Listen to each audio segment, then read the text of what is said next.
why don't we just build our way out of this housing shortage? Do you want to tackle some of the challenges there? Sure. So some of the challenges is land, right? Yep. Getting land that's buildable and getting it ready to build. It's crazy because I get into these conversations on Twitter with people around the country that talk about housing, and it's like, well, New Mexico, they got tons of land. Why can't you just, there's so much land here. It's like, yeah, we have lots of land, but we don't have a lot of buildable land with services and utilities. Right.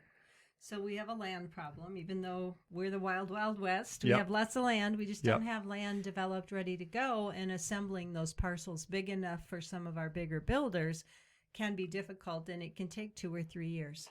So they are working on it, and there are parcels in the works, right?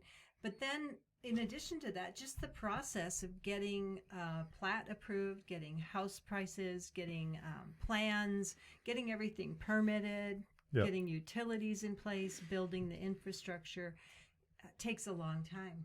And what I'm hearing is, to actually get a lot that's ready to build on in a subdivision, we're talking, let's just call it a tract neighborhood. I don't like that Production term. Production neighborhood. That sounds better. Those lots are $80,000 to $100,000 just once before they get it ready. before you even start building anything on it. Right. So you have that embedded cost before you do anything. So the builders have to weigh if the land itself is going to take me this many years of outflow, Right. money, tied up money and outflow of money to get ready to build.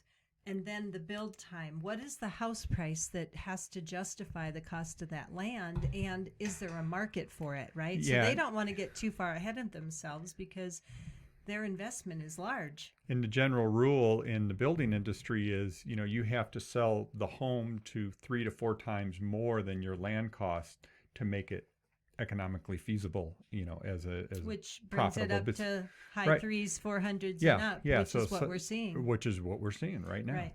The days of new construction being 200, 250,000 are long gone. The starter home in Albuquerque now, if you guys haven't heard, is about $320,000 in greater Albuquerque. There are some very outlying areas that are a little bit less, but not by much. We used to say we can go to Las Lunas and find you a house that's new construction for $275,000, $300,000, and now that's not possible. Well, either. Las Lunas is booming. Talk about economic development. Right. But anyway, that's right. So there we go. So Tego, is it a good time to be a home seller? Yes. And I think there's a couple opportunities here. If you are a landlord and you have investment property or properties that you've had for the years, and maybe you're kind of just don't want to do that anymore, and you'd like to just take your profits, which you're going to have because we've had such good appreciation over the last few years. We've had good appreciation. We've had steady appreciation since 2012. And so 10 years. Yeah.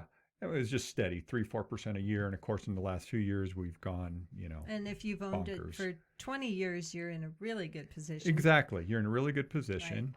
Right. Make that home available to the market.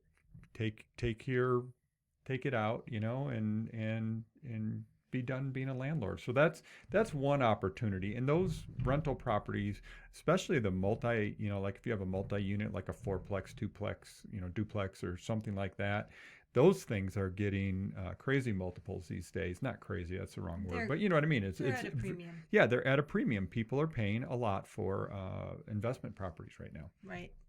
The other. Well, why would you say it's a good time to sell? Well, I would say it's spring, it's summer, right. School's out. High demand. This week, high demand.